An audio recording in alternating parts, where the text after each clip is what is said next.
Attention all shoppers, attention all shoppers. Welcome back to the 80's Emporium, your one-stop shop for everything 80's. I'm Dan, and I'll be your host today as we take a look at some more mall-centric cinema from our favorite decade. If you haven't seen part 1 of our Malls and 80's movies series, be sure to check that out on our channel. In the 1985 action thriller Commando, our hero Arnold finds himself, where else, but in the Sherman Oaks Galleria. In the scene, Ray Dawn Chong tries to avoid Arnold, who she assumes is crazy, by reporting him to mall security. During the mall sequence, Schwarzenegger picks up a phone booth with a full adult male inside. In an interview with critic Gene Siskel, Arnold claimed the combined weight of the booth and the man was 400 pounds. You can lift 400 pounds? Yes, I mean, God, I've been lifting all my life, so it's no problem. But when you do it 5-6 times, it gets very heavy. This iteration of the Galleria features a Swenson's, Shipyard Cookies, Stride Rite, Pacific 4 Theaters, The Gap, and a restaurant called Kerwin's, where a shady deal goes down. And making yet another appearance is Mr. Reliable, Hot Dog on a Stick. You can see the Sherman Oaks Galleria sign here as well. While Commando received average reviews, it was a box office hit. There have been some rumblings of a sequel in recent years, but so far, there is nothing in development. Are you gonna tell me what's going on or what? No. The climax of the Jackie Chan classic Police Story also takes place in a shopping mall, where villains find themselves regretting taking the escalator.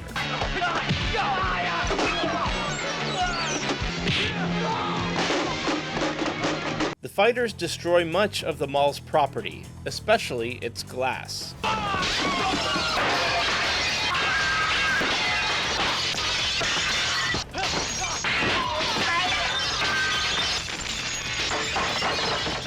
The Wing On Center still operates in Hong Kong today and has not undergone any significant changes, making it a popular tourist attraction for those interested in filming locations. In the sci-fi indie film Night of the Comet, the majority of the human population is either disintegrated or turned into zombies. About halfway through the movie, our two protagonists, Catherine Mary Stewart and Kelly Maroney, decide to hit up the mall in search of weapons and clothes. The ensuing sequence is set to Cyndi Lauper's version of Girls Just Wanna Have Fun, which had come out only a few months prior. Little do they know, they're being watched by some sketchy guys with guns. The entire sequence, which was filmed at, surprise, the Sherman Oaks Galleria, seems to take place in a department store, which means it would have either been a Mayco or Robinson, two Southwest chain stores that eventually merged before being turned into Macy's and Bloomingdale's. For more on Night of the Comet, be sure to watch our episode on the dawn of PG-13. Brian De Palma's erotic thriller Body Double features not one, but two LA shopping landmarks.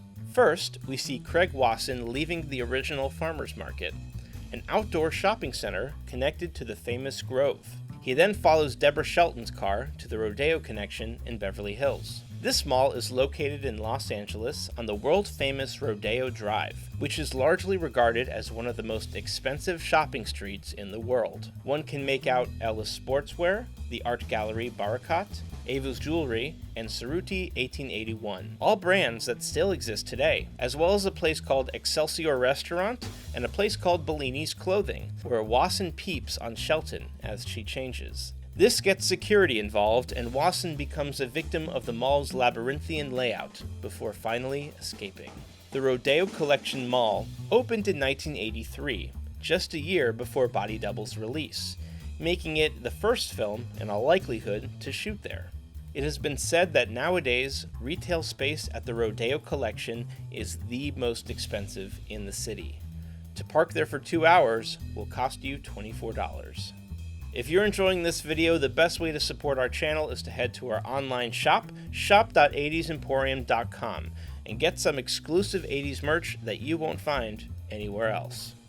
Shoplifters love crowded places, so it's important for malls to always have the most up-to-date security systems. The Park Plaza Mall spares no expense in obtaining the newest cutting-edge technology, robot security guards. Unfortunately, this movie is called Shopping Mall. A group of teen mall employees decide to spend a wild night together inside the mall. Why do I have the feeling I'm going to regret this in the morning? What they don't know is that an electrical surge has caused the security robots to malfunction and take their jobs a little too seriously. I guess I'm just not used to being chased around a mall in the middle of the night by killer robots. This slasher film was unsuccessful at the box office as well as critically, although recently some have re-evaluated the film as a thoughtful commentary on consumerism. Shopping Mall was also filmed at the Sherman Oaks Galleria, while the nearby Beverly Center was used for the mall's exterior. After debuting in 1982's The Dorm That Dripped Blood, Daphne Zuniga's sophomore effort was in the 1984 horror slasher The Initiation, where she played the lead. The film follows Daphne and her fellow sorority pledges who are challenged to break into a department store and steal a uniform.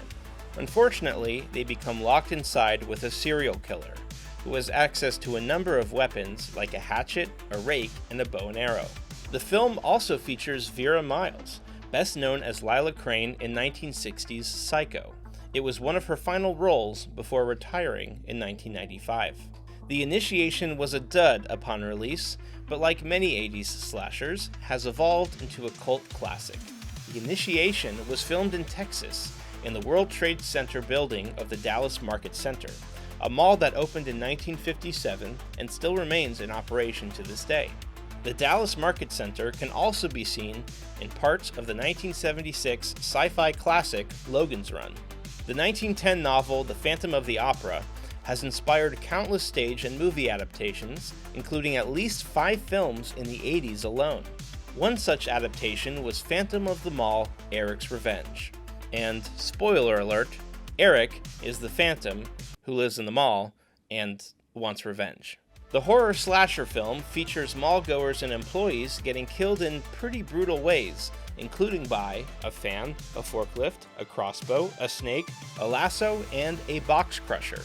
The film starred Derek Rydell, but the supporting cast went on to be more successful, which includes Jonathan Goldsmith, Rob Estes, Pauly Shore, and Morgan Fairchild, who also appears in Stu Pollard's Nice Guys Sleep Alone. It was only shown in a handful of theaters and received largely negative reviews, but like many 80s movies, it does have a loyal following. A 2021 Blu-ray release featured 4 different versions of the film, as well as 3 audio commentaries. If the fictional Midwood Mall looks familiar, that's because it's none other than the Sherman Oaks Galleria. In this film, we get our best look at the Galleria's tenants, which includes The Gap, Sam Goody, Slavix Jewelers, Helen Grace Chocolates, KB Toys, B. Dalton Booksellers, Swenson's, MGA, Orange Julius, Kinney Shoes, Miller's Outpost, Casual Corner, Vince's Pets, Sleuth's Grill and Bar, and Victoria's Secret. Pauly Shore works at a place called The Chill Factor, and if you look really closely, oh yeah, we'd recognize that logo anywhere. Mall exteriors were not shot at the Sherman Oaks Galleria, but rather at the Promenade in Woodland Hills, California. Established in 1973, the Woodland Hills Promenade began losing tenants in the 2010s, and as of 2025, only a Maggiano's Little Italy remains. And finally, here's a bonus 80s mall from the hit Netflix series Stranger Things. Starcourt Mall is introduced in Season 3 of Stranger Things, which is set in the year 1985. The show advertised its upcoming season with a retro-style commercial for the mall. Starcourt Mall is one of the finest shopping facilities in America. Starcourt featured real-life brands JCPenney, Orange Julius, The Gap, Claire's, Burger King, Radio Shack, Jazzercise, Sam Goody, and of course, say it with me, hot dog on a stick. In the show, the kids frequent a movie theater, go on a shopping spree, and 2 of the characters work at the fictional Scoops Ahoy. The Starcourt Mall scenes were filmed at Gwinnett Place Mall in Duluth, Georgia, which has been around since 1984. While it is mostly vacant these days, the mall is still open to visitors and has recently begun a mall revitalization strategy. The American Mall hit its peak in the mid-90s, with 140 malls being built per year on average. But the popularity of the mall soon began to decline, with the rise of e-commerce, the COVID-19 pandemic, and other factors. and the numbers of mall visitors continues to drop significantly to this day. Have you seen the latest figures, children? Have you? From 2,500 malls in the 80s, only 700 malls still exist today in the US, and many experts believe that by 2032, that number could be down to 150. However, many malls have attempted to evolve in order to cater to modern interests. The Sherman Oaks Galleria, which was once home to record stores, jewelers, and arcades, is now home to a cheesecake factory, a Starbucks, a 24-hour fitness, and several offices. But it does still have its movie theater, the only part of the original mall that still remains.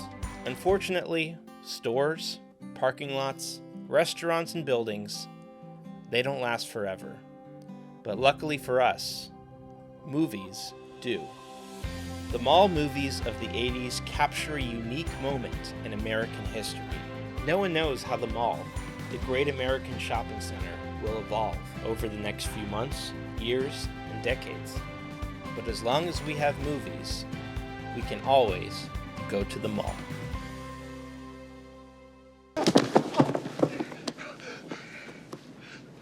I'm sorry. Okay. I do get carried away sometimes. No, not you. Alright, so that's part 2 of our episode on malls and 80s movies. If you haven't checked it out yet, be sure to watch part 1 as well. Now, I want to hear from you. What's your favorite movie from our list? Have you been to any of these malls? Are hot dogs really better when they're on a stick? Let us know in the comments. Don't forget to like, subscribe, and give us a follow on social media. It helps us a lot. Thank you so much for watching, and we'll see you at the mall.